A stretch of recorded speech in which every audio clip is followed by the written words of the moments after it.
In the heart of ancient Rome, where the amphitheater roared with the cheers of the masses, a lone gladiator named Marcus prepared for the fight of his life.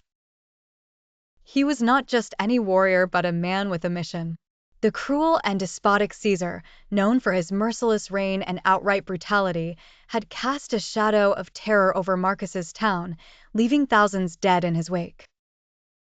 Determined to put an end to the tyranny that strangled his people, Marcus took a deep breath and stepped into the arena. This was more than a battle for glory, it was a fight for justice. The sun blazed overhead as Marcus faced the most feared adversary of his life. Caesar, clad in opulent armor, gazed down from his elevated seat, surrounded by sycophants and guards. His eyes gleamed with a cruel amusement, a stark contrast to Marcus's fiery determination. The crowd's anticipation hung in the air like a palpable entity.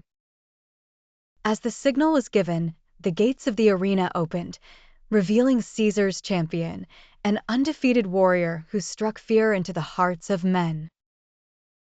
But Marcus had come too far to let fear dictate his fate. As their swords clashed, each strike resonated with the weight of desperation and hope. Suddenly, the gladiator saw his opportunity. He faked a stumble, luring Cain in for what seemed to be a finishing blow. But with a swift and unexpected maneuver, Marcus disarmed his opponent and thrust his sword through the champion's heart. The crowd gasped, even Caesar seemed momentarily shocked. But Marcus knew the fight was not over. In a bold and unheard-of move, he threw down his weapon, signaling that his battle was with the ruler himself.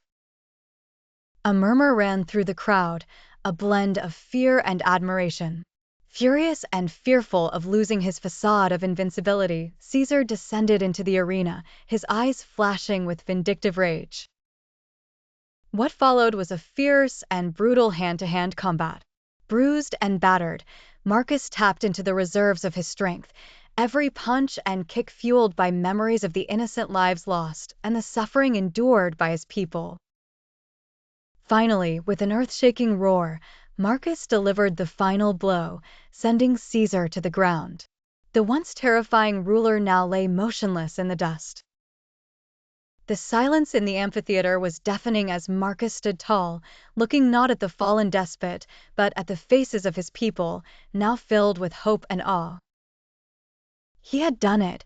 Marcus the gladiator had not just survived the arena, but had liberated his people from tyranny. In the wake of that decisive battle, the town began to heal, mending its wounds and rebuilding with newfound freedom. And though Marcus returned to the life of an ordinary man, he would forever be remembered as the hero who dared to fight a Caesar, bringing peace and justice to his land.